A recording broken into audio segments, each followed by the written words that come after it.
என்னை தெரியுமா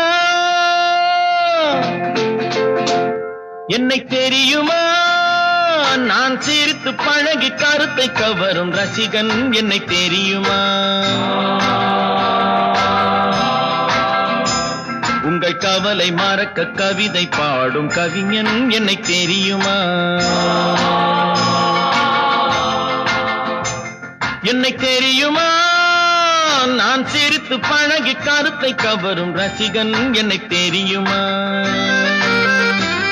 உங்கள் கவலை மறக்க கவிதை பாடும் கவிஞன் என்னை தெரியுமா